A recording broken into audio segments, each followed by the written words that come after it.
Rolling? What happened on 9/11 is a phony, and we've never learned the truth about 9/11. The whole agenda is to create a one-world government where everybody has an RFID chip implanted in them. All money is to be in those chips. And this is given me straight from Rockefeller himself. This is what they want to accomplish. Aaron, what do you think women's liberation was about? We, the Rockefellers, funded that. We funded women's lib. They do whatever they want to do. What we want doesn't matter anymore. It's their agenda, it's their plans that matter. They have all the money they want. They can make all the money they want. They have a machine that can make all the money. It's not about money. It's about control. It's about their vision of how they want to see the world. You hear George Bush saying democracy means freedom. No. Democracy equals New World Order. I believe God put me on this earth to be the best person I could be, and put everybody on this earth to be the best they can be. You have to stand up for what's right in life. And unless you do that, you're nothing.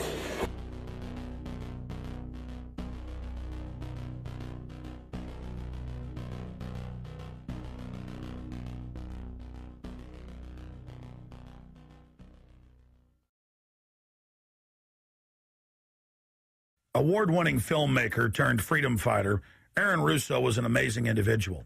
He'd been battling cancer for more than 3.5 years when he began making America Freedom to Fascism, that he shot, directed, edited, pretty much on his own with just the help of a few people. An amazing individual. A long life of award-winning films, of hard work, and for standing up for the Bill of Rights and Constitution. When we first went and shot this interview, I put it out on the web for free. But parts of it have never been seen. So here today, you're going to have a chance to see the in-depth interview, the final interview with Aaron Russo. But his important work lives on. He made one of the definitive films exposing the elite that control this nation and the world, the private Federal Reserve. And the information he put out 2 years ago rings more true today than ever. And his film, America Freedom to Fascism, and Mad as Hell, and the other great works he did just continue like ripples in a pond to light bushfires in the minds of men and women everywhere. So this film is dedicated to the one, the only, Aaron Russo. You rolling? I'm honored to be interviewed by Alex Jones, a truth seeker, fighting for justice in America. Alex charming me. It's getting me all smiley. Aaron, when did you start to think something was wrong in the world, or start to find out about the whole banking cartel and the Federal Reserve System, the New World Order? Well, that was a progression of events. I've always been a very independent person, always believed in individuality, and that we were put on this earth to be unique individuals to fulfill our God-given potential, and that the only way to fulfill your potential is to be free, to find out who you are, and to make your errors, to make mistakes. And as I grew up, I began to realize more and more the government was inhibiting me in things that I wanted to do. And what happened, I was very successful in the ladies' lingerie business. I worked for my dad. He had a small undergarment business, and I created the first ladies' bikini panties back in 1963, actually. And then I opened up a nightclub in Chicago called the Electric Theater that opened up the day Martin Luther King was assassinated. All right, and so the city of Chicago was in flames the day my club opened, and nobody came out to the club. And well, what happened was that that was the year of the Democratic Convention in Chicago in '68, and so my club became a hangout for the hippies, and because they wanted to go to Chicago and protest what was going on. And I was having a concert at my club one night to raise money. And the police raided the nightclub, my club, for no reason at all. And I was standing outside in my office overlooking the street, and I saw all these paddy wagons pulling up in front of my club. And I was a 24-year-old kid. I had no experience at all, really. So what are these paddy wagons doing here? And then I saw all these cops getting out of the paddy wagons coming into my club. I said, oh my God, they're raiding me. And so I ran down to the stage, and I got on the stage, and I stopped the band from playing. And I said to the people in the audience, we're being raided, so sit down on the floor, cooperate, and pull out your identification and cooperate with the police. And as I said that, two of the cops from behind threw me onto the floor and grabbed me and started dragging me out of the club. I'm going, you know, victory, victory. You know, I'm playing it for all it was worth at the time. I was a kid. And then I saw the fire department there. And the fire department was dumping garbage cans, the garbage all over the floor. And I thought to myself, well, why are they doing that? You know, very quickly as they were dragging me out. And I didn't quite understand it. So they threw me into the paddy wagon. As I got into the paddy wagon, one of the cops grabbed my testicles from behind and squeezed, and I went into the paddy wagon in gigantic pain. And the next person that came into the paddy wagon, the cop, as he was stepping in, the cops took the billy club, smashed him on the head with it, and just split his skull, you know, for no reason. I mean, there was nothing wrong. So that was kind of your wake-up. That was my awakening. Like, what is going on? I thought this was America. So I initially blamed it on Chicago and Mayor Daley, thinking it was Chicago. And anyway, it was the headlines of the newspapers the next day. You know, there was my picture in the newspapers, headlines, electric theater short-circuited, it was raided. And in the article, they went ahead and they said that the reason they raided the club was because the fire department came there and saw it was messy, full of garbage, and the hippies started attacking them, which was totally not true. Those dirty hippies? It was totally false. You know, it was a complete fabrication. So they ran a false flag on you. They framed you. Yeah, of course. You know, and I was in shock. I said, people lie like that? People actually do these things? I couldn't believe it. You know, it was an awakening to me. And I went on television. I told people on television that they lied. Nobody cared. Nobody cared what the truth was. You know, it was shocking to me.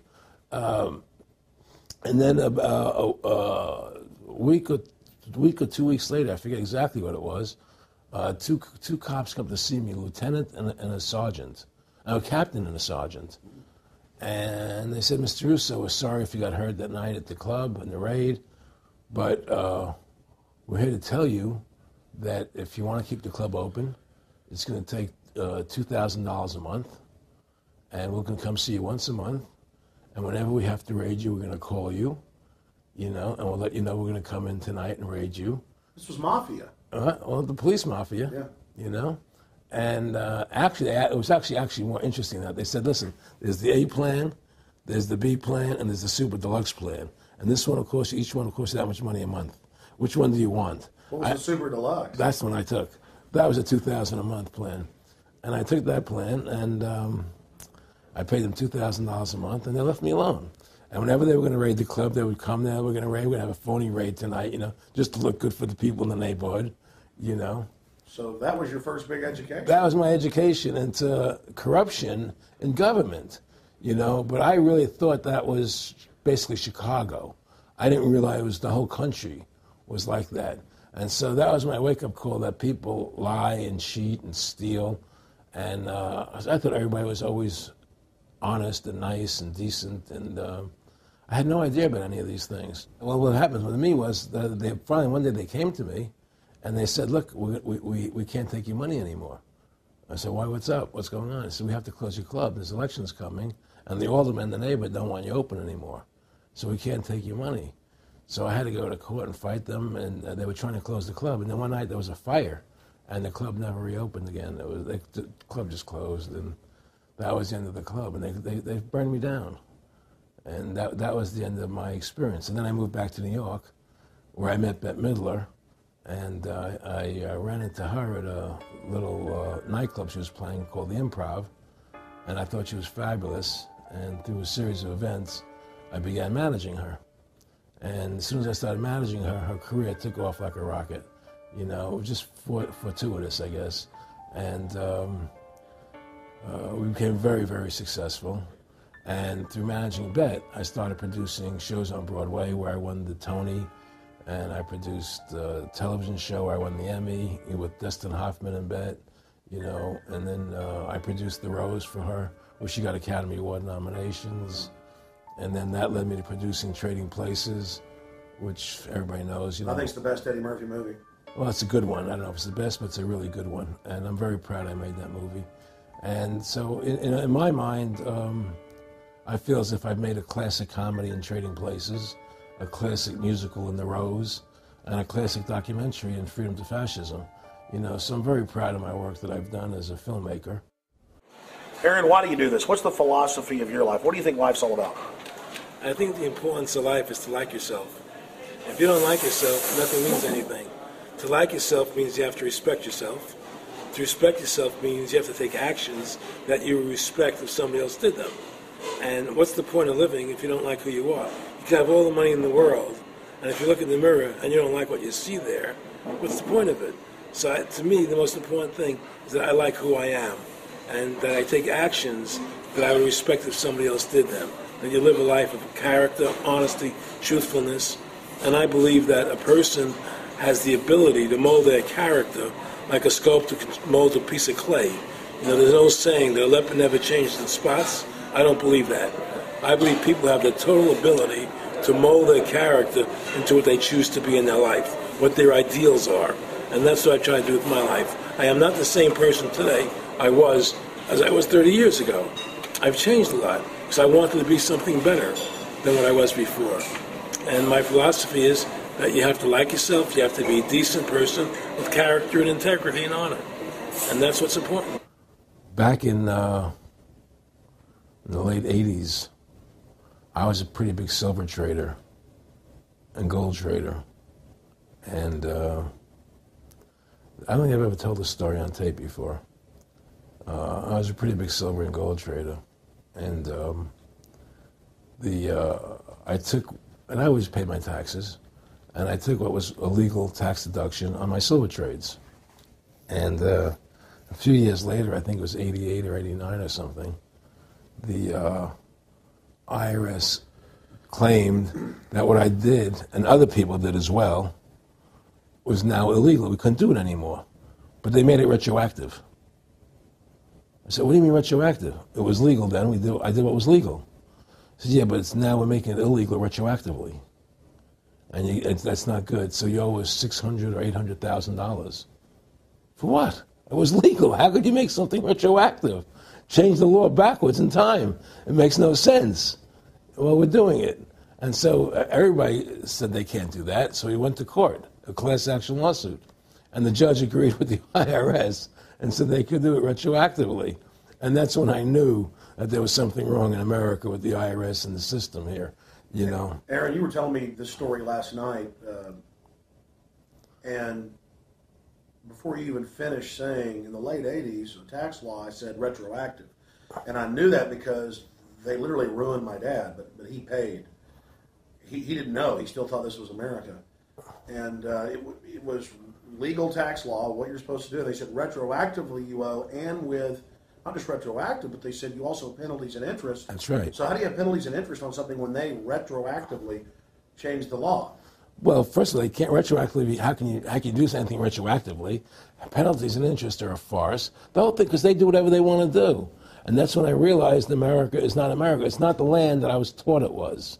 Because they can do whatever they wish to do. And there's nothing the citizen can do about it. Now, you've made America Freedom to Fascism. I want to walk through that film, and I want to encourage everybody out there to get a copy of it on DVD. It was also in theaters around the country, and I think the best film out there on the Federal Reserve and the IRS and the whole banker scam, and I want to discuss that with you here.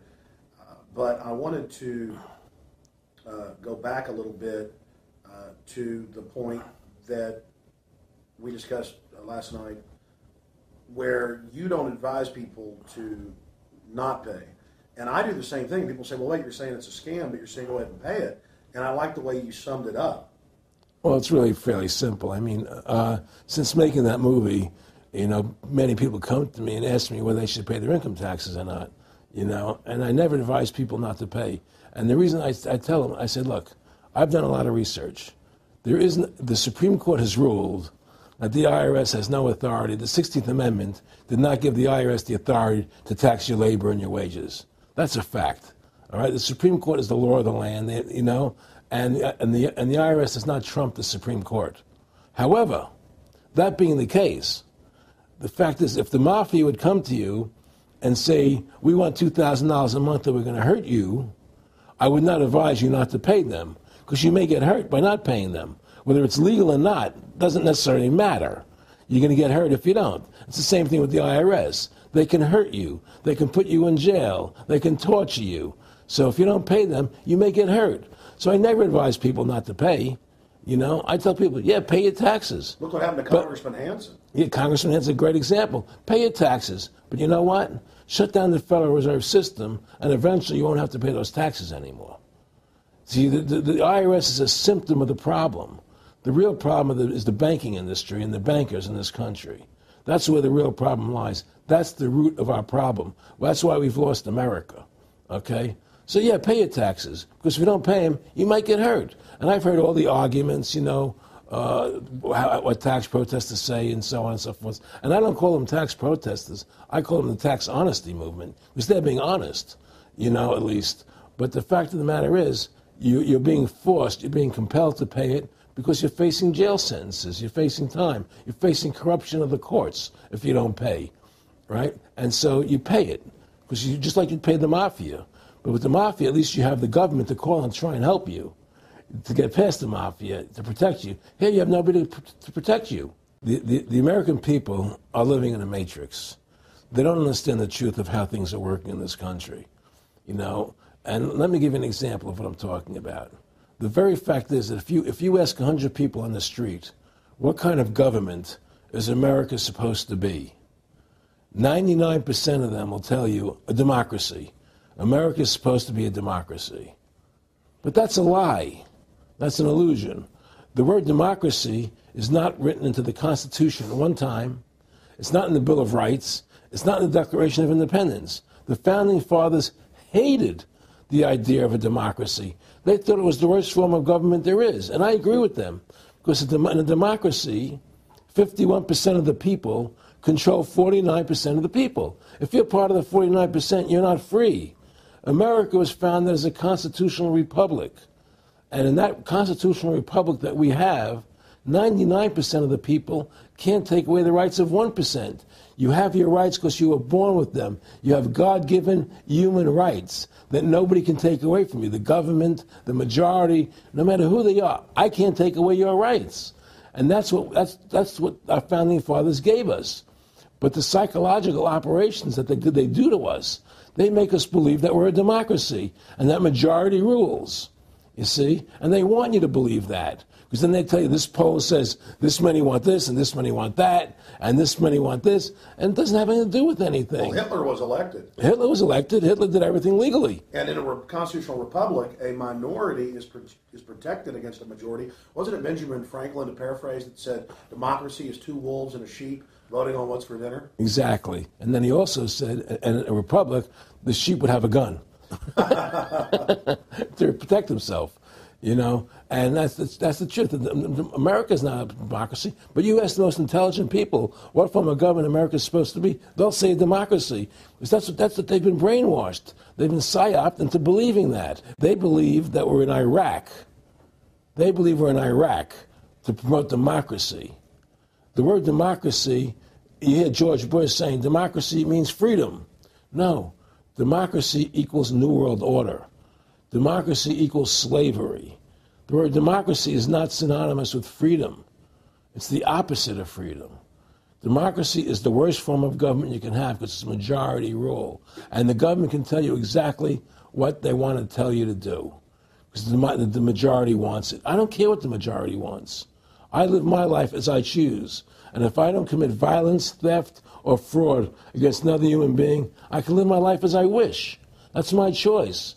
And if I'm allowed to make mistakes, because when you make mistakes, you learn from them. You grow as a human being. We're put on this earth to become the best individuals we can be, to fulfill our God-given potential, right? We're not here to put on this earth so that the government can tell us how to live our lives and what we must do. We put into these systems and these paradigms. No. The same thing in health. You know, if you're sick, you have to have a certain protocol. Nonsense.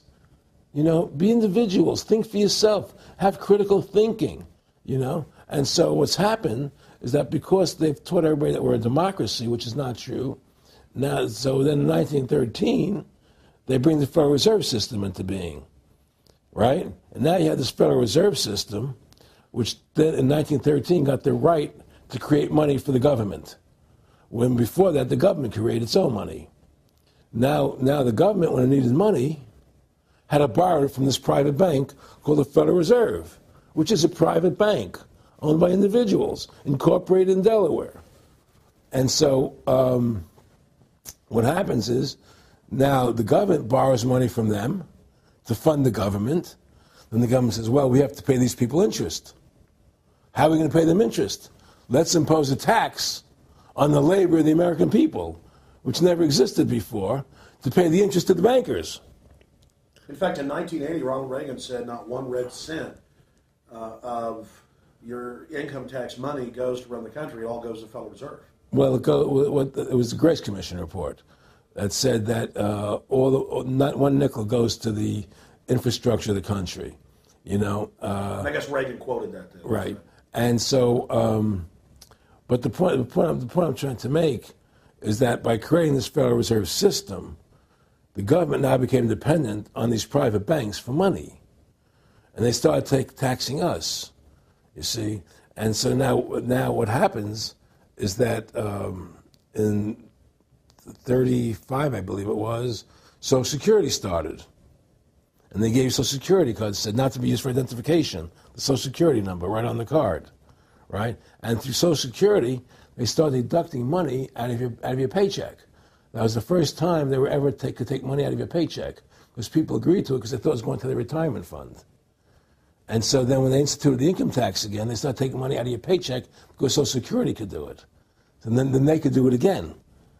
You see what I'm saying? And so now they've even taken control of the tax payment itself. I mean, literally like you're a slave. They're taking it right there when you make it. Exactly. They don't even trust the public enough to send them a check. Yeah. Right. So they take it out automatically because they know people aren't going to want to pay it. So what's happened is that through the implementation of the Federal Reserve System, the government has become vested in these bankers, and they get their money from the bankers. And so then they impose a tax on us, which makes us more slaves, makes it more difficult for us to survive, right? Giving them more profits. And now what's happened is that through the Federal Reserve System, the bankers have pretty much taken control of our government. It doesn't matter Republican and Democrat anymore, because they're both the same.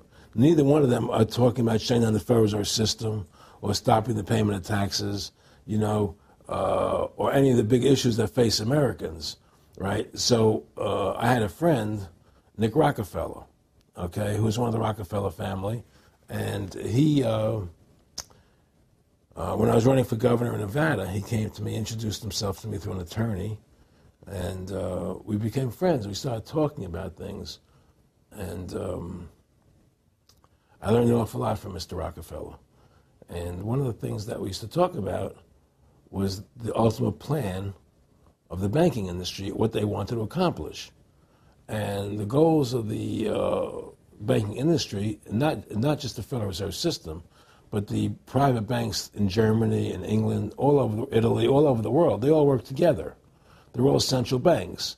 And they're all part of the Communist Manifesto.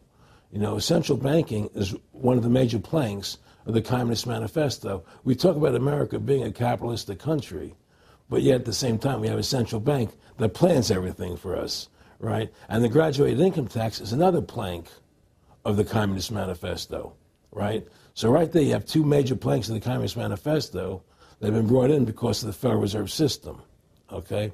So the ultimate goal that these people have in mind is the goal to create a one-world government run by the banking industry, run by the bankers, and they're doing it in sections. The European currency, the euro, and the European Constitution is one part of it. Now they're trying to do it in America with the North American Union, right? And they want to create a new currency called the Amero, right? And the whole agenda is to create a one-world government where everybody has an RFID chip implanted in them. All money is to be in those chips, right? There'll be no more cash. And this is given me straight from Rockefeller himself. This is what they want to accomplish. And all money will be in your chips.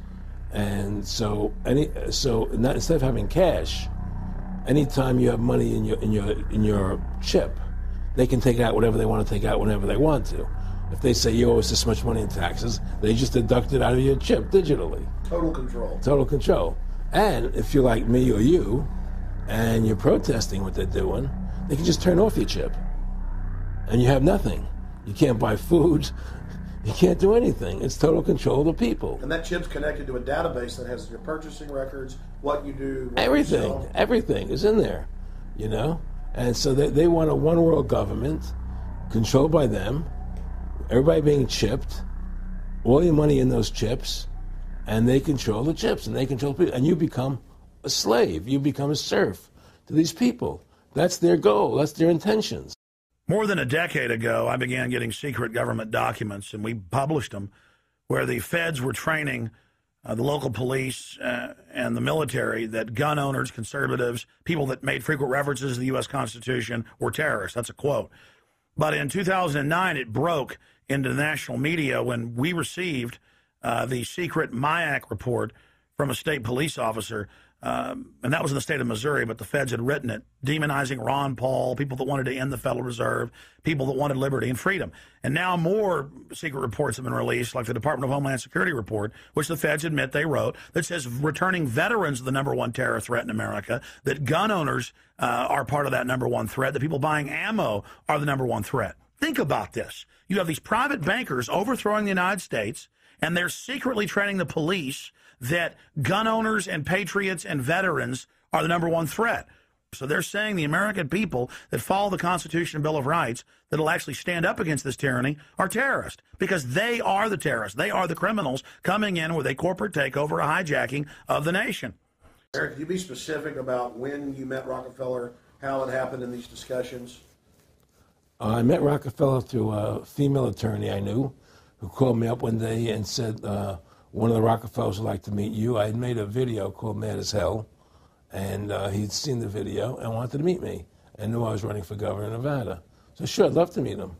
And I met him, and I liked him, and he was a very, very smart man. And we used to talk and share ideas and thoughts. And he's the one who told me 11 months before 9/11 ever happened that there was going to be an event. Never told me what the event was going to be, but there was going to be an event, and out of that event, we were going to invade Afghanistan to run pipelines from the Caspian Sea. We were going to invade Iraq, you know, to take over the oil fields, establish a base in the Middle East, and make it all part of the New World Order. And we'd go after Chavez in Venezuela. And sure enough, later, 9/11 happened, and I remember he was telling me how how you're going to see soldiers looking in caves for people in Afghanistan and Pakistan and all these places. And there's going to be this war on terror, which is no real enemy. And the whole thing is a giant hoax, you know, but it's a way for the government to take over the American people. He told you it was going to be a hoax. Oh, yeah. Oh, yeah. There's no question. He says, there's going to be war on terror. And he's just laughing. There's no, who are we fighting? I mean, why do you think 9/11 happened and then nothing's happened since then? Do you think that our security is so great here that these people who pulled off 9/11, who were able to, can't knock down another plane? Come on, it's ridiculous. 9/11 was done by people in our own government and our own banking system to perpetuate the fear of the American people into subordinating themselves to anything the government wants them to do. That's what it's about, and to create this war, this endless war on terror. And that's why and that was the first lie. And the next lie was going into Iraq, you know, to get Saddam Hussein out with his weapons of mass destruction. That was the next lie. Now, specifically, this was a little over 6 years ago. This was 11 months before 9/11. Yeah. And Nick Rockefeller, who's a lawyer, he's become your friend over the previous years, and he's saying to you that there's going to be this big event, and then out of that we're going to have a war on terror, and it's just going to go on and on. Right. An endless war on terror without any real enemy. That you can never, so you can never define a winner. And did he say that it's going to be perfect because you can't define an enemy? It just goes on? Yeah, because you can't define a winner. There's no one to beat, so it goes on and on forever. and they can do whatever they want. They scared the hell out of the American public. Look, this whole war on terror is a fraud. It's a farce. It's very difficult to say it out loud because people are intimidated against saying it. Because if you say it, they want to make you into a nutcase. But the truth has to come out. That's why I'm doing this interview. The fact of the matter happens to be that the whole war on terror is a fraud. It's a farce. There's a war going on in Iraq because we invaded Iraq. And people over there fighting, you know. But the war on terror, it's a joke, you know. And until we discover what really happened on 9/11 and who was responsible for 9/11, because that's where the war on terror emanates from. That's where it comes from. It was 9/11 that allowed this war on terror to begin. And until we get to the bottom root of 9/11, the truth of 9/11, we'll never know about the war on terror. Aaron, you said that he was, and I think it's important, and I know this about the Rockefellers from Dr. Dennis Cuddy and many others who literally, you'll be 20 years old in a lunch line at college, and it was David Rockefeller. And here's your, I mean, they're experts at recruiting and getting what they call players, and that clearly he was, I mean, I want to make it specific and just get you to reiterate what you said last night about you got 30% of the vote, you were having an effect, you made mad as hell, they knew that you'd started the Constitution Party, they knew that you were somebody who was taking action and getting things done, you'd already made some big films, had a lot of other successes, right. So they were trying to recruit you, and didn't it come down to the point of, hey, we are here to recruit you, and don't worry, your chip's going to say, don't mess with us, you know, this guy's don't touch. Yeah, yes, that did happen. Now, I was definitely being recruited, but it's more subtle than that. Well, in your words, just go through the process, and then what he said. Well, what it is remember, we were friends, and we used to go to my house a lot. We'd have dinner, we'd talk, and he'd tell me about business investments, how you get involved in, you know, or they would help me with this business investment or that business investment. And was I interested in joining the Council on Foreign Relations? You know, I would have to get a letter to join them, but was I interested in that? And, you know, just stuff, you know, leading you on. And I used to say to him that I never really did that because that wasn't where I was coming from. You know, as much as I like you, Nick, you know, your ways and my ways, we're on the opposite side of the fence. You know, I don't believe in enslaving people, you know, and he would come back with, oh, I do? Or? Well, it would be more like, you know... It's better for them. Well, it's more like, you know, how do I put it? It was like, what do you care about them? What do you care about those people? What difference does it make to you? Take care of your own life. Do the best you can for you and your family. What do the rest of the people mean to you? They don't mean anything to you. They're just serfs. They're just people. You know, it was just a lack of caring, you know, and that's just not who I was. It was just sort of like cold, you know. It was just like cold, you know. And I used to say to him, what's the point of all this? You have all the money in the world you need. You have all the power you need. What's the point?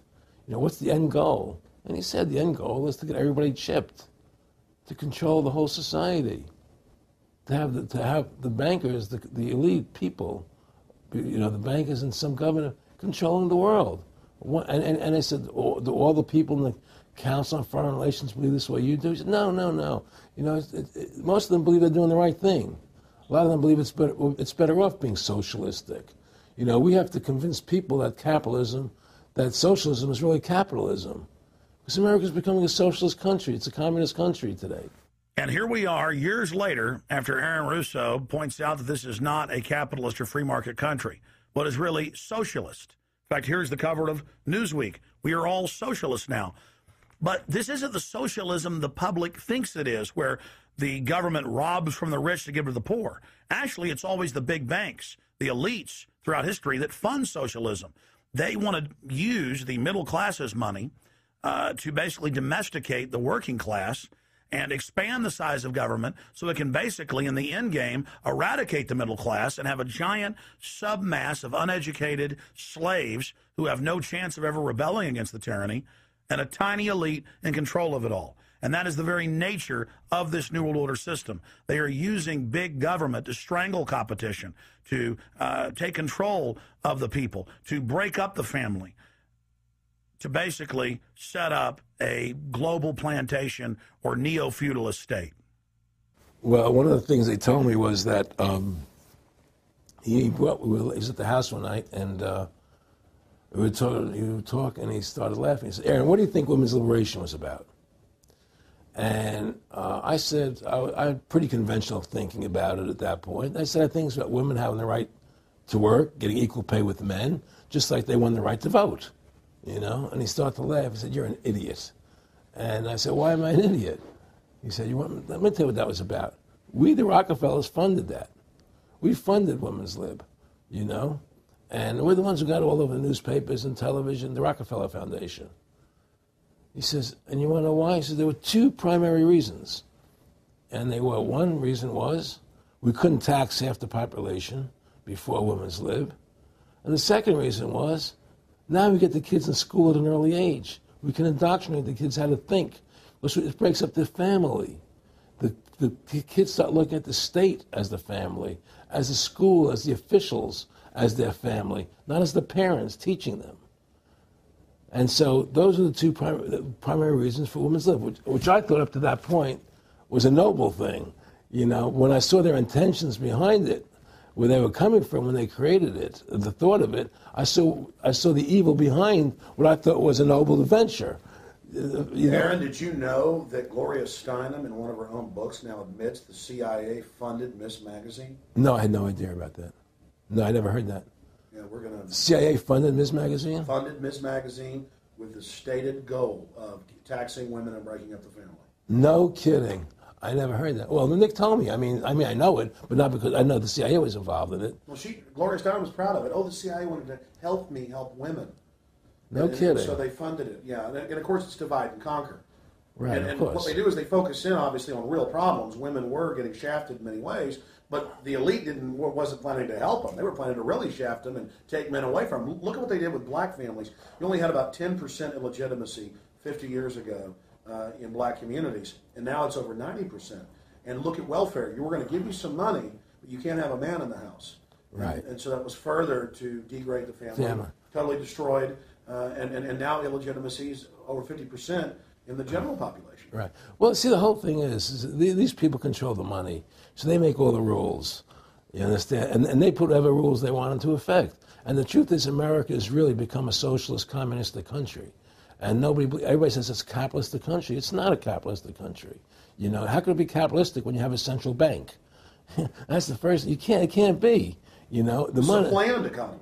It's a planned economy. It's a phony. If they want to create prosperity, they just print dollars. They just make dollars or put digits into the economy, and now you have prosperity. You don't have real prosperity. You don't have real manufacturing. You just have money being injected in. It's an infusion of credit, which only makes the government go into more debt. Into more debt. The Federal Reserve is poison to our country. Of course it is. It's poison. Whoever makes the money makes the rules. Rothschild said that, and they make the money. Why are we allowing these private bankers to make the money for our country? It makes no sense. Why are we paying interest to these banks to make money for us when the government can do it itself without paying interest and without all that debt? There's no answer to that question, and it's the question no politician will raise. Everybody talks about America's debt, how much debt we're in. We're in debt because we have to borrow money. But we don't have to borrow money. They designed it so we go into debt. Exactly. We can create the money and back it by gold so they can't create too much of it. So you don't have the inflation. And do what the founding fathers gave us.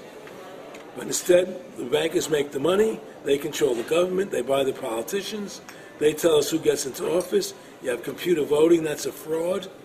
They do whatever they want to do to us. They do whatever they want to do to us, and it has to stop.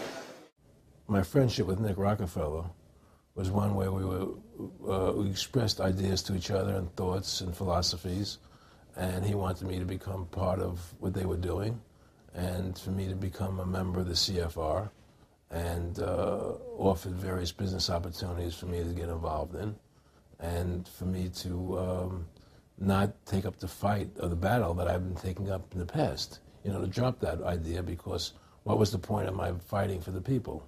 I was a guy who was very successful in the movie business, and I saw the truth of what was happening. I tried to express it to the people, And rather than having me express it to the people, they wanted me to join their side because I was a mover and a shaker. And rather than me opposing them, to join them. It was real simple. And he tried to recruit me into that situation, and I didn't go for it. Did he get angry when you didn't go for it? No. And, it's like, I remember one time he said to me, you join us, so you have an ID card, Aaron, you have a chip, and your chip will say KMA on it. And I said, what does KMA mean? He said, it means kiss my ass. And anybody stops you, a cop or whatever, and you show them your card or your chip, and they'll know to leave you alone because you're one of us. One of the central pillars of tyranny is that the establishment is exempt from the laws that they pass for the rest of us. We saw it in Rome. We saw it with Hitler. We saw Richard Nixon saying, look, I'm the president. If I break the law, it's not illegal. We saw George Bush and Dick Cheney say that. We see Barack Obama continuing that, saying, I'm not going to give detainees real trials. I'm going to give them secret kangaroo military commissions trials, and we're going to hold them in secret camps, and I've got executive privilege. It's the same thing over and over again. And one example of hundreds that are out there was a story back in April of 2008 out of the Orange County Register. And this backs up exactly what Aaron's talking about with Mr. Rockefeller saying, I got a chip in my hand, kiss my ass. Here's just one example of hundreds. Special license plates shield officials from traffic tickets. And it goes on to say that 996,000 plus vehicles in California are exempt from no insurance, reckless driving, speeding, running through toll booths, running red lights, on and on and on. And who is it? It's state employees. It's federal employees that can go and get exempt. It's police. It's government bureaucrats above the very laws they try to enforce on us. This is tyranny. And so literally all over the nation, they've tried to pass it in Texas but failed. They want it where the police are above the law, where the government officials are above the law, where they have immunity, where they can't be prosecuted for crimes. Congress exempts itself from most of the tax laws and other laws that they put on the rest of us. They're exempt from Social Security, and they get a pension that pays out on average 5 times what citizens get.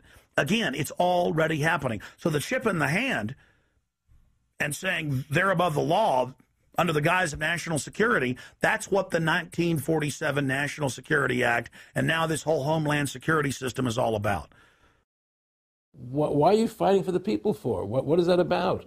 The people are just, they have to be ruled. They have to be, the Constitution, what you're standing for is only for a few people. It's only a few individuals that can live that way, and we believe that it's best for society to be ruled by an elite people who control everything. And I said, I don't believe that. I believe God put me on this earth to be the best person I could be and put everybody on this earth to be the best they can be, not to be a slave and a sheep to you and these people. And I don't understand why you want to control everything. What is the need for that, And I asked them, do all the people in the Council of Foreign Relations feel the same way you feel? He said, no, a lot of them think they're doing the right thing. They think that socialism is the best way to go. They think that, that they're doing the right thing. But the people at the top, they all know the truth of what's happening. And that's what it is. So it's compartmentalized within the elite structure as well. Of course it is. Of course it is. I mean, all the people that are in the CFR, was that 2,000-3,000 people? I forget, like Dan Rather. They don't know what's going on. They join the CFR because it's prestigious. They think it's good for business. It's good for this. They don't know what's really happening. The evil that comes out of it, that's emanating out of it. And to me, the biggest evil is what's happening right now, because what happened on 9/11 is a phony, and we've never learned the truth about 9/11. That's the question I wanted to follow up on. He tells you 11 months before there's going to be an event, all this is going to happen. What did you think on the morning of 9/11? Where were you, and did you think about Nick Rockefeller and what he had told you when you saw those towers fall? No, I was actually in Tahiti when 9/11 happened, and I got a call from my son. And my son said, the Twin Towers, they were just attacked, and they were falling down or something. So what are you talking? I was in Tahiti. I was asleep.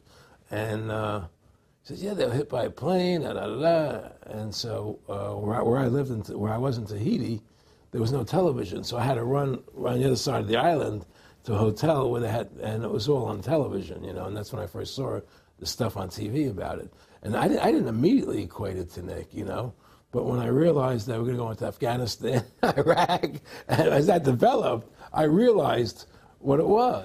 How could there be a war on terror and actually say that we're having a war against terrorism and leave the borders wide open? If you were the President of the United States, or I were the President of the United States, and 9/11 really happened the way they want us to believe it happened, the first thing you would do was shut down the borders so people couldn't get in the country to harm you. But they left the borders wide open because the bankers want the borders open because they want a one-world government. They want a North American Union. They don't want borders here. The 9/11 was only a manifestation. It was done to create a fear in the American public, right? So that we will obey what they want us to do. And take Richard Reed, the shoe bomber. Here's a guy who was 6'6", ugly as could be. I heard he smelled. Okay, he sits in coach on a plane, lighting matches to put his shoe on fire, surrounded by people. It's idiotic. If you were going to blow up a plane, you go into the bathroom, you close the door, and you put your shoe on fire. You're not going to sit there surrounded by people lighting matches on a no-smoking flight. They want you to believe this nonsense. It's ridiculous. 7/7's come out now, and the majority of the British people think it's an inside job, and all the evidence points towards it being an inside job. Yeah, I mean, what happened in England, London? Yes. All this is nonsense. It's just keep people in fear. It's this endless war on terrorism that doesn't really exist, so people will submit to whatever the government wants them to submit to. Searches, check your shoes, have ID cards, put chips in you, you know, where you become servants to the elite. That's what this is all about, you know? Restore America's republic to what it's supposed to be, get the bankers out of our government, get the bankers out of our government. Government should stop borrowing money from the banks. Government should make its own money, restore the republic, individual freedoms. That's what this country's about. And until we do that, we're gonna be slaves. I mean, to me, I see people like Bill O'Reilly on television, right? And I see how much they control the media. Like there's this girl on Bill O'Reilly the other night from an organization saying the world can't wait. And this girl was spot on. Everything she was saying was the truth. And all Bill O'Reilly could do was call her a lunatic. He couldn't challenge the facts. They just call people names. They can't, and until we just find that, look, this world, we're heading into a world of danger, possible nuclear wars, you know, because the banking industry is trying to take over the world. 9/11 is the beginning of the war on terror.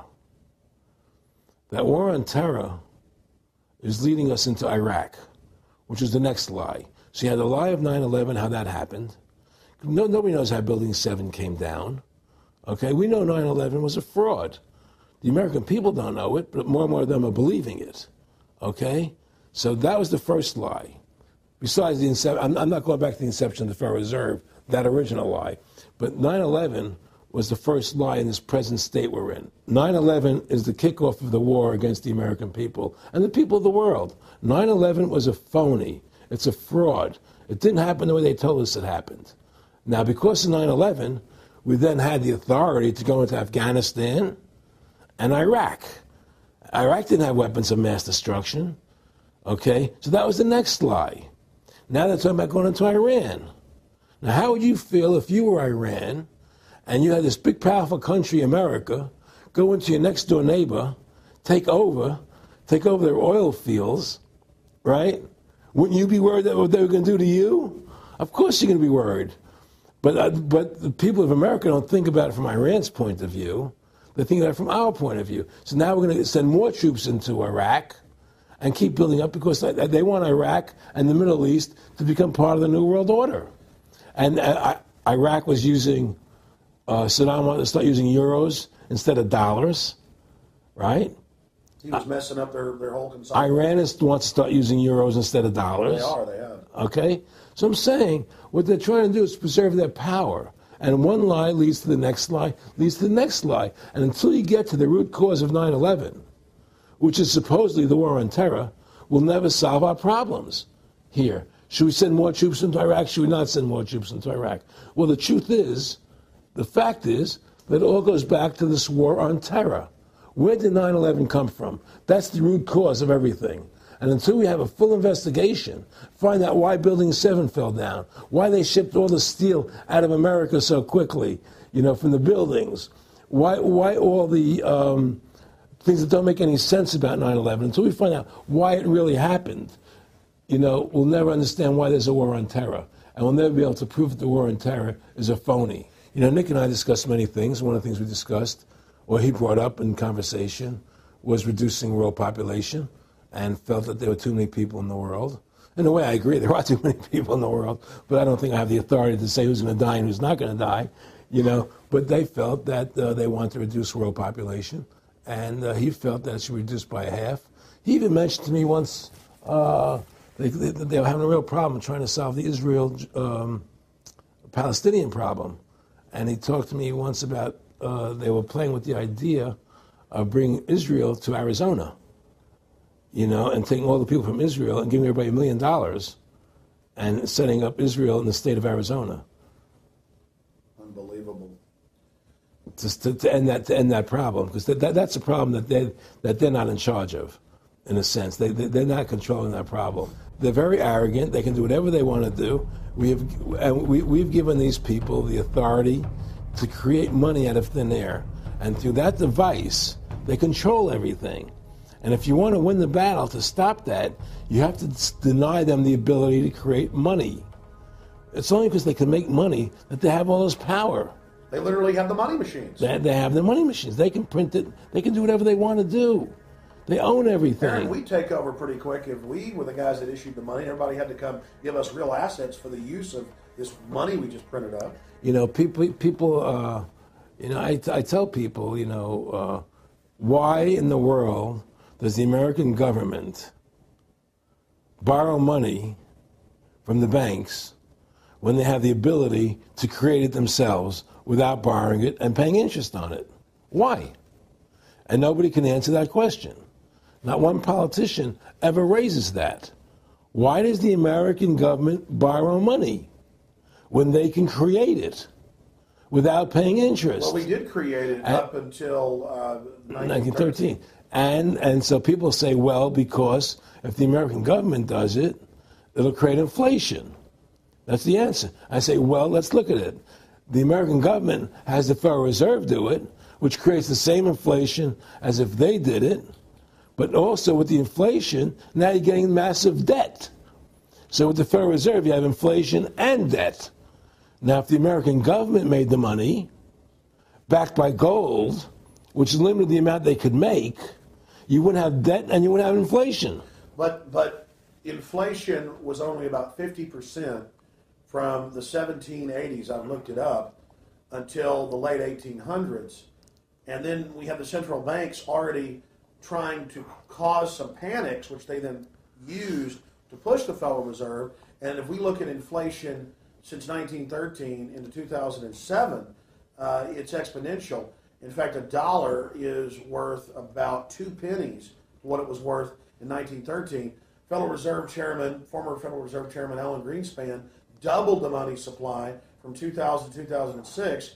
And then Edward Bernanke, the new Fed chief, came in and said he's going to double it again in the next 2 years. And then he said, now I'm going to make the money supply numbers secret. And so now we don't even know. Right. But the evidence is they are just, in the curve of inflation, it gradually grows. And then suddenly at a point, it goes straight up. And it seems it's parabolic, yeah. Yeah, parabolic. But the thing is that the only thing I disagree with you on from early 1800 to 1913, there was no inflation other than during the Civil War. When Lincoln was I'm printing talking about how much a dollar was worth. And I know it never changed. There was no inflation. In that whole 100 years, there was no inflation. People knew what the money was worth. They could retire. They knew what it would cost them to live their lives out. There was no problem. It was only since 1913 when the Fed came in that we created massive inflation and massive debt. So then what you said earlier, then there really wasn't inflation. There was no inflation. So you don't get inflation when the government issues the money, at least in the U.S. history. Well, not if it's backed by gold. Well, exactly. But I'm talking about, and I did look this up, and I believe that if you look after the country was set up, and some of the things that happened with Andrew Jackson and the rest of it, there were points where it spiked and there were manipulations. There were points, mostly during the Civil War. Yeah. And that's because Lincoln printed so much money. Exactly. That's right. But once that ended, but basically there was no inflation other than that during that short period of time. I mean, a loaf of bread was a loaf. Of course, the same thing. People could plan their lives. Today, they planned inflation. Now you have two parents working. They can't afford to pay for their family anymore. The kids are going to state-run schools now. The kids are being indoctrinated how to think. They're being given Ritalin. They're being given all these drugs. The whole country's being dumbed down. It's all because of the Federal Reserve System. And the Federal Reserve System and these bankers are responsible for the demise of America. And if we ever want to win this battle, you must shut down the Federal Reserve System. And we must shut down these bankers and restore sound money to this country. Will you talk a little bit about some of the families that own the private Federal Reserve, the stock in it? And I mean, obviously, you say you're not a big expert on Bilderberg Group, but you talk about how it's the same system worldwide. It is the same families. They meet and kind of set the policy each year, and then it goes to the Royal Institute of International Affairs in England, it goes to the CFR in the U.S., and then these are their management bodies where they wield control, really the de facto Congresses over the nation. So, I mean, I would like to get you to speak some about the families that own and run the Federal Reserve, and if you can connect it into these other international bodies. Well, I can't speak to those families because I can only speak about what I know for fact. Everything else is speculation, and I don't like to speculate. I know about Rockefeller because I was friends with him. We talked about it, and I can tell you firsthand. What did Rockefeller tell you about the Federal Reserve and their family owning part of it? Well, he said the New York Fed is the main controlling interest of the Federal Reserve System. They control the bulk of it. So the New York Fed is really the Federal Reserve System. Even though there's 12 different banks, it's run by the New York Fed. And the New York Fed is basically the Federal Reserve System. So who's ever running the New York Fed is where, and the families that control it, control the New York Fed. And they're the main engine behind the Federal Reserve System. And that's a wing of the Bank of England. Well, the Bank of England and the Federal Reserve are partners, and the Bank of England is a private bank, and so is the Bundesbank in Germany, and the bank of all the banks of the G8 countries are all private banks. They're private central banks. And look, what happened in Europe? Didn't Europe vote down the European Constitution? Yes. They're still doing it. Didn't they vote down the euro? They're still doing it. They don't care what the people vote. They do whatever they want to do. What we want doesn't matter anymore. It's their agenda, it's their plans that matter. Isn't that prima facie evidence of a tyranny? Well, there's no question we're in tyranny. There's no question we're living in a world where the American citizen is no longer a free individual human being to do the things that they wish to do. We're slaves, and it's getting worse. What do we got to do to bring these people down? In my opinion, you must shut down the Federal Reserve System. And I think that there has to be an uprising. There has to be an uprising. People have to stand up. I can't do it alone. You can't do it alone, Alex. And we need to get a majority of people, not a majority of people, but it was 5% won the war against the British, a highly motivated group. But I agree, people have got to get angry first. I mean, not just, we know it's corrupt and that lackadaisical. We got to get pissed. People don't seem to have the courage to do what they have to do, I want to say you've got a lot of courage. Well, thank you. I don't know if I have a lot of courage. I just have I want to thank you for what you're doing for my family. Well, I have a sense of conscience, and I have a sense of justice. I get nervous about what I do, but I do it because there's no other choice. I couldn't live with myself if I didn't do it, But the fact of the matter is, I've ostracized myself pretty much from Hollywood. People are afraid to deal with me in Hollywood a lot because of what I do and the things I say. I don't go along with routines. A lot of people in Hollywood know the truth. They're not willing to stand up and speak about it. I know many of them have seen my movie, and they know I'm right, and they won't talk about it because everybody's afraid.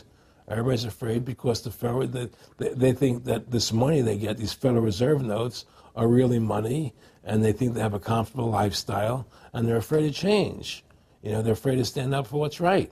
And until people are willing to stand up and have the courage to do what they need to do, it's not going to change. And hopefully, what you're doing, what I'm doing, what other people like us are doing, can affect the change, that people will stand up and say, hey, I've had enough. The thing is, we have one advantage. That they need us to cooperate.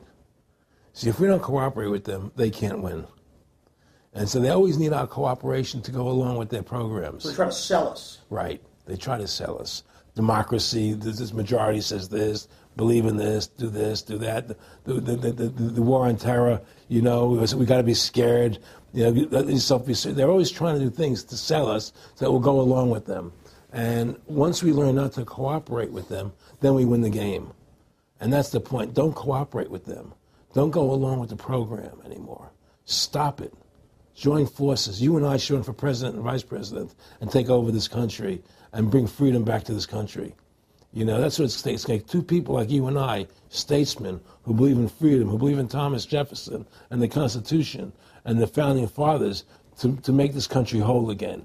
Because right now it's in the grip of the evil ones, And the only way to stop that is for good men to stand up.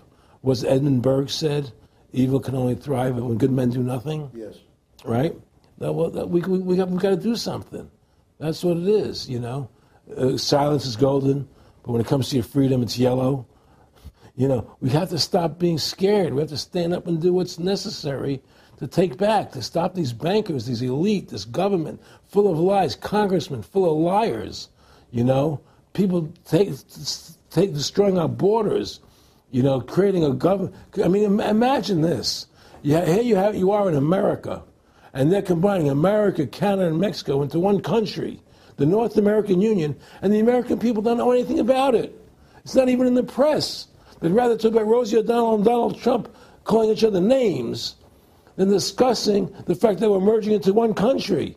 The press doesn't even report it. Or that Paris Hilton doesn't wear underwear. Yeah, Britney Spears. But I mean, who cares? I mean, the fact of the matter happens to be that tells you how controlled the media is. Here you are combining America, Canada, and Mexico into one country, and you don't see it in the press. Unless maybe it's Lou Dobbs. You don't see it in the press. You just don't see it. It should be the top story everywhere. Everywhere, and not a word about it, really. Why? That tells you there's the evidence that it's controlled. They don't want the American people to know what's going on. That's why they don't protect our borders. That's why we're losing our Constitution, the very document that secures our freedoms. There is a rising tide against it. There is a rising tide, but we have to mobilize. We have to mobilize. And we have to get all the good people in this country to stand together and say, I'm not going to take it anymore. Well, I think if you analyze the situation, and if you realize that since the Federal Reserve has come into being in 1913, illegally, without a constitutional amendment, by bribing a few senators during Christmas vacation, they turned over the most important power that the American government has, the creation and issuance of money, to a private bank. Through that private bank issuing money, they have destroyed this country. They have destroyed the purchasing power of the money in this country. They've created social programs that are destroying this country. Thanks to the work of Aaron Russo and Ron Paul and many others, folks are starting to find out who the real enemy is. Offshore private banking corporations that have engaged in a hostile corporate takeover of the United States and almost every other nation on the planet. And the private Federal Reserve is their beachhead here in the United States. Ron Paul has introduced H.R. 1207 that at time of taping has over 87 sponsors just to audit the private Federal Reserve that arrogantly says it's above all U.S. laws and above all three branches of government and that no law enforcement can investigate them. I mean, how asinine is that? How above the law is that? How ridiculous is that? Everybody else gets audited. Nobody else is above the law but them, this group of plutocrats, this group of polycentric bankers that are setting up this neo-feudal world system. Now, they've taken over our government, both Republicans and Democrats. There's no difference anymore between the two parties. They control both parties. It doesn't matter to them which one wins, because who's ever running for president will be someone they anoint, okay? Whether it's Hillary Clinton or John McCain running for president next year, they're going to be people that are going to do what they want them to do. And the fact of the matter happens to be that you can't win an election unless you have enough money to win. They make sure who gets the money. The most important point is they control both parties. And the public continues to only focus in on the distraction of the left puppet and the right puppet instead of looking at the puppet masters. In fact, more and more of this is coming out. Top Senate Democrats, bankers own the U.S. Congress. Senator Dick Durbin on Chicago radio station last week blurted out an obvious truth about Congress. This is from Salon, that despite being blindly obvious, it is rarely spoken. And, quote, the banks, hard to believe in a time when we're facing a banking crisis, that many of the banks created are still the most powerful lobby on Capitol Hill. And frankly, they own the place. So there is one of the most powerful Democrats in the country, top Senate Democrat, saying bankers own the U.S. Congress. It's true. Let's admit it. Let's stop debating the two puppets they put out in front of us, the liberal puppet, the conservative puppet, and then every time we wake up to one of the puppets, they just replace it with another puppet. Let's look past the puppets to the puppet master above them that's controlling the puppets. That's all Aaron Russo and myself and Ron Paul and so many other people are saying. Let's get back to a culture of liberty versus tyranny, not this left-right diversion. You know, when folks are sick of Obama in 4 to 8 years, they're going to put a Republican in, and they'll put out different rhetoric but carry out the same operation. Because as the top Senate Democrats said, the bankers own the place, even though they engineered the crisis. And make no mistake, they did engineer it by design. Their own documents, their own IMF and World Bank documents admit that. And out of this crisis, they're setting up the new Bank of the World, according to Time Magazine and Newsweek and the Wall Street Journal and just hundreds of publications with headlines like, and now for world government, in the Financial Times of London. They create the crisis and then say, okay, our Ponzi scheme's falling apart and bankrupting you. Give us $12.8 trillion in the first 6 months of the banker bailout. And now they say, we'll set up a Bank of the World you pay your carbon taxes to, and private bankers will rule your life, and we'll pay private greenhouse gas carbon taxes to two firms owned by Al Gore, and this is publicly admitted. I mean, this is how bad the scamming is getting. And we've got to wake up. We've got to say no. We've got to get angry and get in the face of the New World Order. Again, the private offshore bankers own America. They own both parties, but they get you in a rah-rah, Coke versus Pepsi, Redskins versus Cowboys, fight. And you get in this little political fight as followers instead of looking past that to the actual global elite and what they're setting up. So through these bankers attempting to taking over America, knowing that America was the freest nation in the world, it was necessary for them to take over America, take away our gun rights of freedom to bear arms, and create a country where we become slaves. Because once they take over America, the rest of the world becomes a lot easier for them. And so by creating 9/11, an event to terrify the American people that were being attacked by terrorists, you create a world where there's an enemy that can never be pinpointed. You can never win the battle. It's a 100-year war. It's a never-ending war on terrorism, right? So you're always fighting this war. And through the war on terrorism, which is the 9/11, which is the first lie, then you create the war on terrorism, which is the next lie. Then you create the war in Iraq for weapons of mass destruction, which is the next lie. And it's one lie to the next lie to the next lie. Now it's going to be Iran, the next lie, sending more troops and a surge into Iraq. Think about what Aaron Russo is saying here. The war on terror is a war on the American people and the people of the world. You see, the elites always sell the public on tyranny by attacking a minority that's unliked first, or the outsider. Oh, we're just getting rid of the Bill of Rights and Constitution, having secret arrest and FEMA camps and the Military Commissions Act for foreigners. It's just for them. And now the federal government has been caught saying that gun owners, conservatives, people buying ammunition, they've been caught saying that returning veterans are the #1 threat to Homeland Security. And in a way, that's true. People that know about the Bill of Rights and Constitution and know that our country is being taken over and hijacked by foreign banks, I guess they are the threat to the criminals that have done this. That's all the New World Order is a private corporate takeover of the nation states, of the governments of the world. And then these private corporations bring in a tyrannical form of neo-feudalism that they call corporatism or fascism. Mussolini said that fascism should properly be called corporatism. And that's what it is. And they create the socialism to get control of the wealth and to control society, and then they pipe the profits to themselves. So they socialize the general public to get control of us, but it's private above us. It's basically just slavery. Now, think about what Aaron Russo was saying here, and it's absolutely true.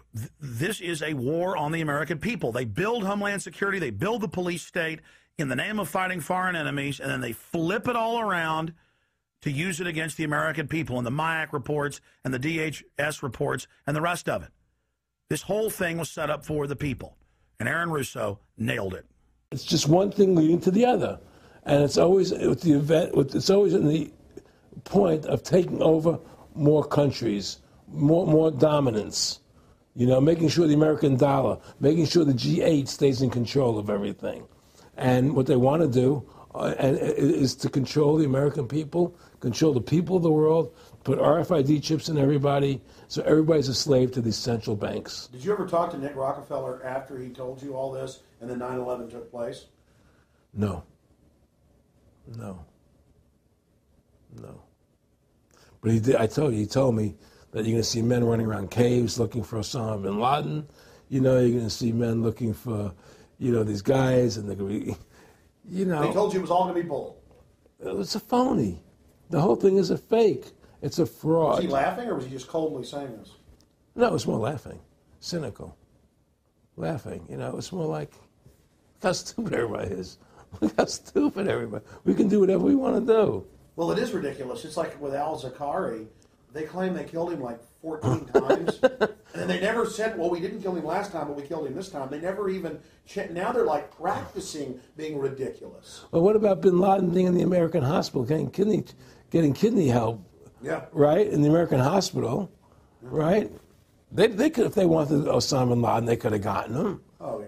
He was right in the American, after the coal. Well, every time our troops really would keep catching Taliban leaders, they would be ordered by the generals to let them go. That's come out in the newspapers, but only here or there. And they kept going, and then Pat Tillman was complaining about it, and then he got shot. I talked to his brother. Oh, you did? And then he got shot, and there was a big hero charging Al-Qaeda. No Al-Qaeda, somebody shot him in the back. Look, we're dealing with complete evil. We're dealing with complete evil. And until the American people wake up and say, we don't want this evil in our country anymore, and we want to come back to a country of decency and goodness and integrity and honor, we're going down that road. And that's what it's going to take. It's going to have people to stand up and say, we don't want to live in this kind of a world anymore. I believe we should pull all our troops out of Iraq. I believe we should leave other countries alone. Let other countries live their lives the way they choose to. Stop trying to spread democracy around the world, which is the worst form of government there is anyway. Restore our republic to what it's supposed to be, and go back to what the founding fathers gave us, and try and restore that. Restore the republic. Like the point of everything is that we have to mobilize. Each one of us. You and I can't do everything, Alex. You and I may be leaders. We may be out there, and people listen to us, what we have to say, and follow us. But the truth of the matter happens to be, it takes all Americans to stand together, to stand tall, to mobilize and say, we're not going to take this anymore. I'm mad as hell. I'm not going to take it anymore. We're going to stand up and fight the battle. And you and I can't do this alone. We're just leaders of the thing. But other people have to join in with us and stand side by side, shoulder to shoulder, and say, I'm not going to take it anymore. That's what it's going to take to win this effort, and to stop cooperating with the government and with all their rules and regulations, and to wake everybody up, to hand out DVDs of my movie, to hand out DVDs of your movie, to educate everybody to what's going on. Well, if you don't fight the corruption and you don't stand up for what's right in life, you're going to end up being a serf and a slave, and you're leaving your children a world that you wouldn't want to live in yourself. So how can you, in decency, behave that way? You have to stand up for what's right in life. And unless you do that, you're nothing. Well, freedom and liberty is what people really want, and it's time to stop the duplicity of the government from lying to us. You see, many people know the truth of what's happening in this country. They know the truth, like the numbers you gave about 9/11. But they're afraid to stand up. People have to find their courage and stand up and say, I'm not going to take this anymore. I know the truth, and it's like they create a situation where if you tell the truth, you're considered a lunatic. You know, in other words, if someone goes on a TV show and says 9/11's an inside job, oh, you're an idiot, you're crazy. They call you names. You can't be afraid of that. Well, it doesn't work anymore. I mean, they have no facts. Just calling you crazy doesn't make you crazy. Well, we know that. They also go get kooks who are kooks to put them on and then say they represent us. That's right, exactly. Another tactic. Exactly. And Bill O'Reilly's great at that. Sean Hannity is great at that. They just put people on who they can dominate, you know. But why do you think guys like that, they're not stupid? I mean, I've talked to people that know them. They know the truth. Why do you think they decide to join the evil? That has to be in their hearts. I mean, I had the opportunity to do that, and then in my heart I couldn't do it. So it has. But, I mean, how could you or I consciously be involved in something like putting AIDS virus in black Africans' vaccines? I mean, what the hell? I mean, it's like we're not good guys either. I mean, I don't think I'm like some special perfect person. What the hell's wrong with this elite? I mean, what are they running around doing evil? I mean, they just run around continually doing evil. Well, I think a lot of them think they're doing the right thing. I think a lot of them think they're doing the right thing. Not the top elite, but people within the system, you know. But I think that it's all about, as Nick said to me, it's about control and power. They have all the money they want. They can make all the money they want. They have a machine that can make all the money. It's not about money. It's about control. It's about their vision of how they want to see the world in their eyes. And, you know, you and I believe in individuality, in the person being the dominant thing, the individual being the dominant person. Today we live in a world where institutions are dominant, not people. You know, the American, you know, we the people, by the people, for the people. Now it's we the institutions, by the institutions, for the institutions. People are secondary. It's all about corporations and institutions. And the Federal Reserve is the biggest institution in the world. You know, if you ask somebody what's the biggest corporation in the world, they'll say Google or Walmart or Exxon or something. But the biggest corporation in the world is the Federal Reserve System, right? And all the other corporations feed off the nipple of the Federal Reserve System. Well, it's like the Monopoly game. The bank always wins. It has unlimited money. It's not the people playing on the board. Exactly. The bank owns the board, the box, the shelf it's sitting on. So that's because you gave them the ability to make the money. You have to take that away from them. We need to take the bank away from the private bankers. Exactly. You have to take the creation of money away from the private bankers, and you'll solve 95% of your problems. Well, I mean, look at America. 10% growth rates every year like China's having right now. The U.S. had 10% growth rates until the Federal Reserve took over. And then if you look at that, it all starts really going downhill from there. Well, they destroyed the American worker. What they've done, here's what's happened. The Federal Reserve has created this massive inflation in America, which means that the American worker has to keep making more money to keep up with the cost of living. The more money they make to keep with the cost of living, the less competitive they become in the world economy. So now what happens is we have to pay our workers so much to keep up with the cost of living, say, well, screw the American worker, let's go overseas now and get the cheap labor.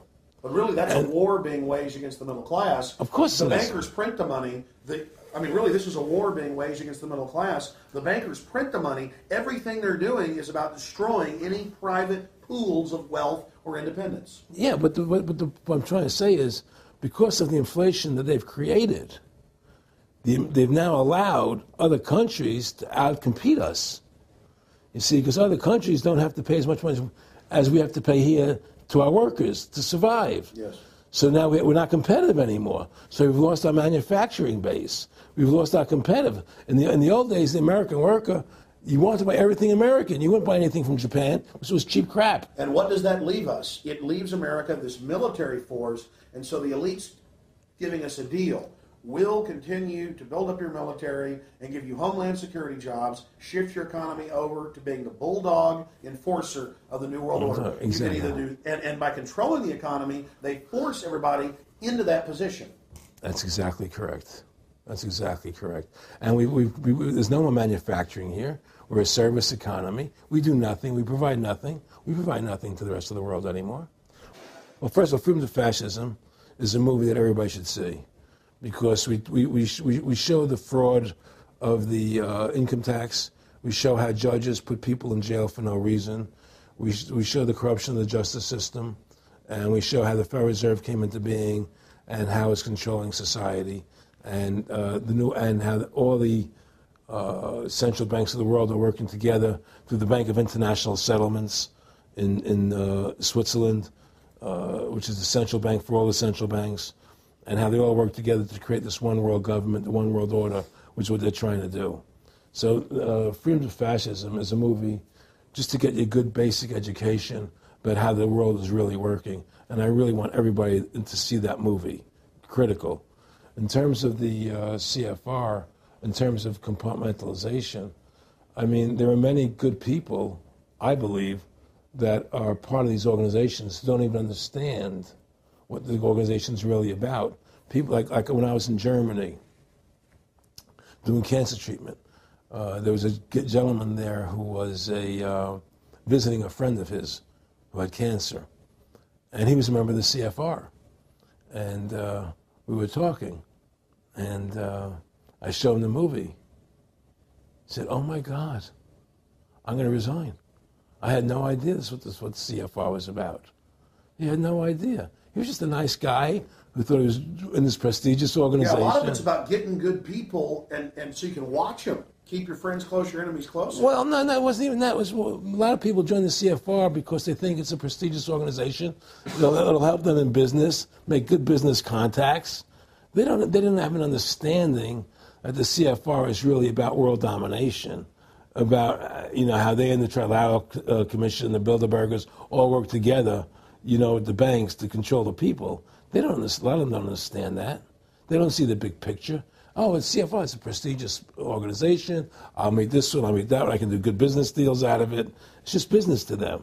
The CFR wants to get the people in there that have influence and power, and so they're part of that. So they're not opposing them, It's like the whole country today is becoming the haves and have-nots. You're getting the very, very wealthy, the middle class is being destroyed, and you're getting the poor people. Isn't this just a slick mafia that took over and uses fancy PR? Well, you can call it mafia, you call it whatever you want, but it's definitely a criminal organization. There's no question about it.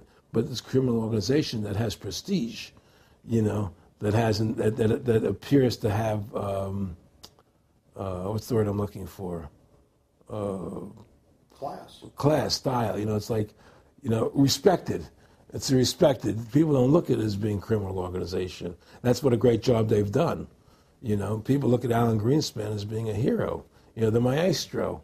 What do you think happened with him in the late '60s? He wrote a big section, a chapter for Ayn Rand in a book, and he talked about how horrible the Federal Reserve was. We needed a gold standard. Now the bankers are robbing us. And then they literally came in and said, "Oh, and you see somebody who made a deal with Beelzebub." Well, exactly. You make a deal with the devil. I mean, it gave him a chance to be one of the most powerful men on the earth, and it gave him a chance to accomplish things he never thought he would accomplish in his life other than that.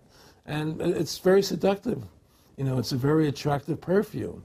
I mean, I was attracted when they came to me and spoke to me about it. I thought about it. I was attracted to it, They asked me if I wanted to open up these nightclubs, open up a chain of Baywatch nightclubs, and we'll do this thing, we'll do that, and we can do this.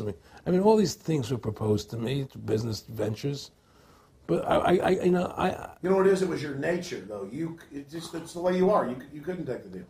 Well, I can't do that to people. I just can't be in a position where I can do that to other people. I have a conscience, and my conscience would not permit me to do that.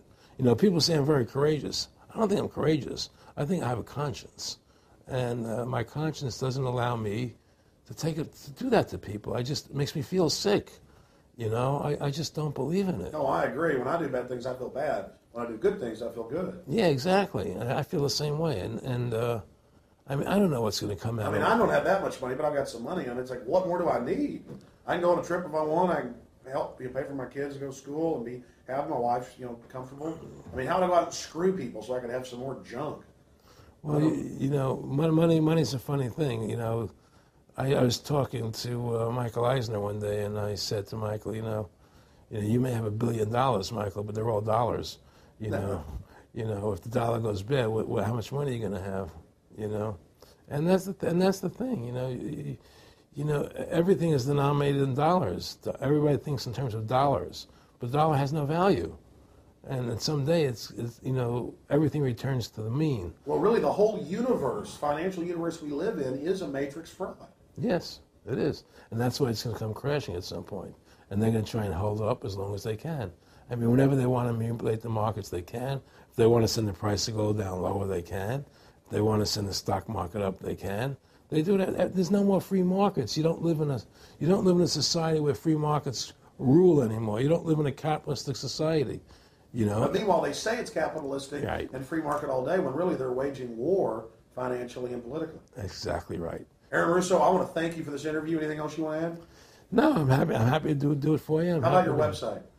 My website, freedomtofascism.com. Go over there, take a look at it, you know. But just, folks, you know, all I can say is, you know, take our country back, restore the Constitution. Don't let these bankers do this to us anymore.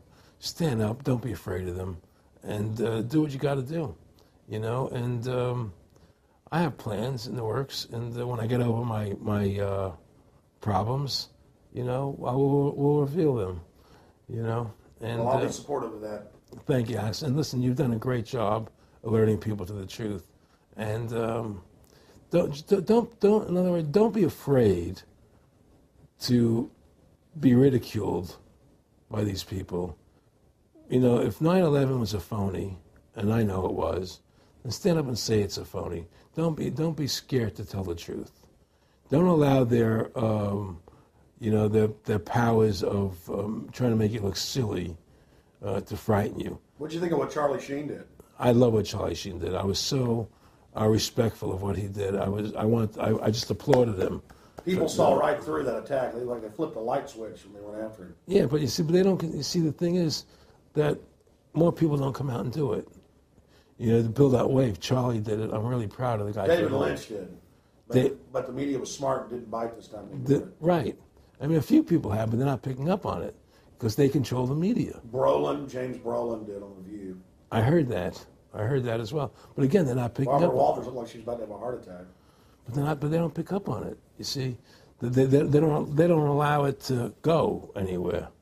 You know, it comes if someone says something, they let it die. You know, but they keep perpetuating, you know, the war on terrorism. They keep perpetuating all these things that are lies.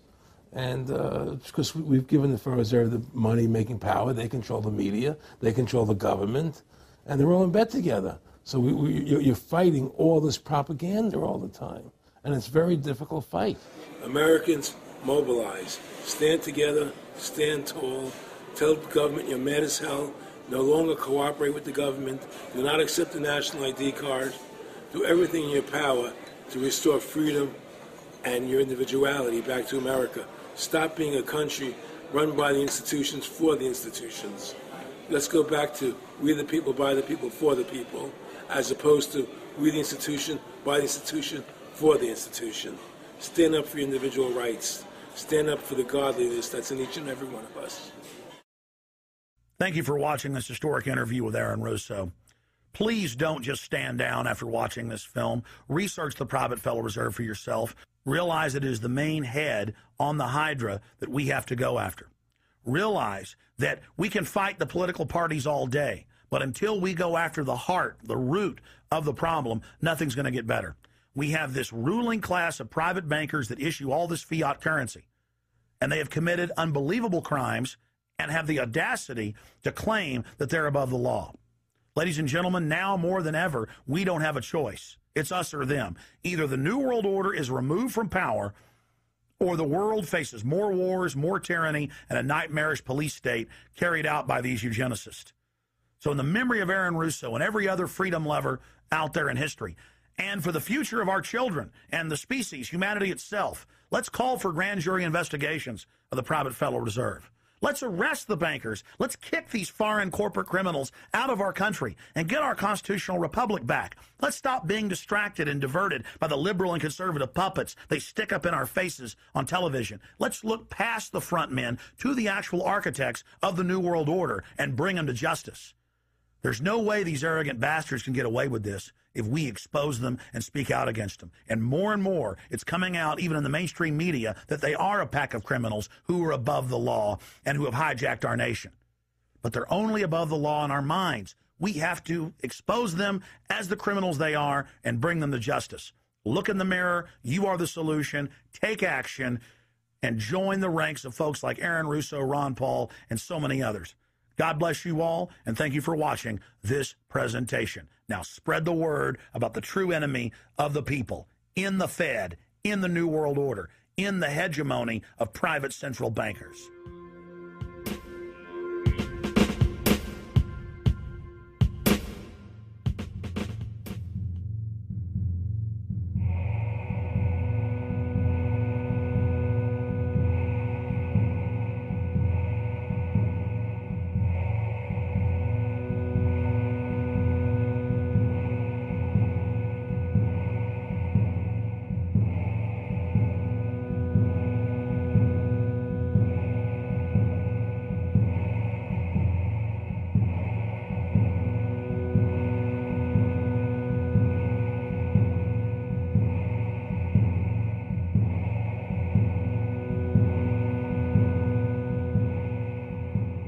It is a big idea, a new world order. In the near future, Earth is dominated by a powerful world government. It's known as the Bilderberg Group. Could their objective be world domination? For thousands of years, their dark order grew. Now, as they hail the birth of the New World Order, their great dream of exterminating 80% of humanity is at hand.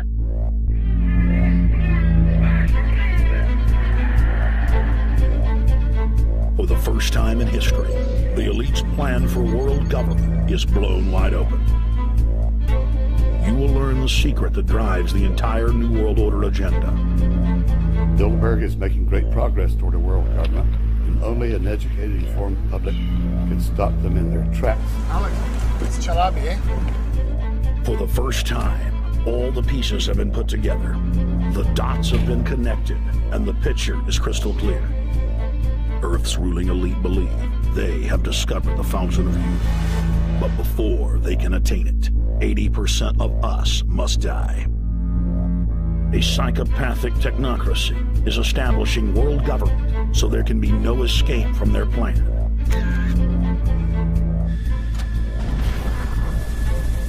The New World Order is the old world order. I mean, it's just the names have changed, the appearances have changed. Most people have no idea. They're not after money. They have all the money they need. They're after power. That's their aphrodisiac. I was pulled out of a plane in Munich. They interrogated me 4 hours. Some shots were fired. I need you to move off the property. Their great dream of exterminating 80% of humanity is at hand. In-game. Blueprint for global enslavement. You have been warned.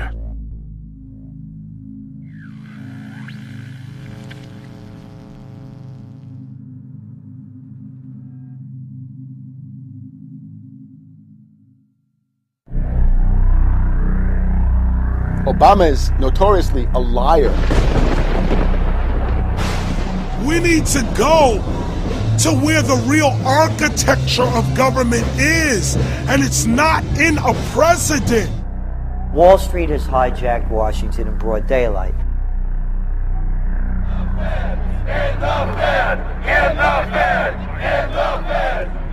Well, Obama's already fudging. He's fudged since day one in this election. The elite are using Obama to pacify the public so they can usher in the North American Union by stealth, launch a new Cold War, and continue the occupation of Iraq and Afghanistan. The globalists are outside all the nations. That gives them safety, and they play countries off against each other. We've got to give them a stake in creating the kind of world order that I think all of us would like to see.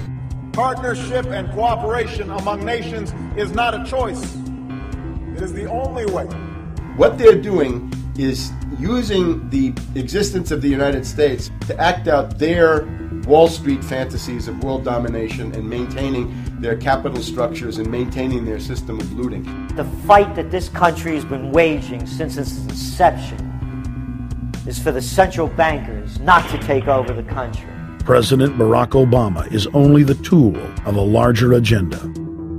Senator Obama had a desire to do some meetings. Others had a desire to meet with him tonight in a private way, and that's what we're doing.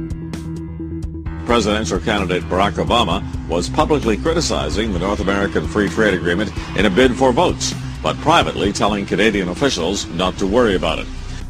If you talk to our generals, they are desperate for is a civilian counterpart to our military force. What do you call this thing where you get this false sense of gratification, but because a black man is in office, everything's gonna be all right? No, everything's not gonna be all right. So I know how unpopular it is to be seen as helping banks right now, especially when everyone is suffering in part from their bad decisions. I promise you, I get it. The Obama Deception. The truth strikes back. Get your copy of The Obama Deception today at Infowars.com or download it in super high quality at prisonplanet.tv.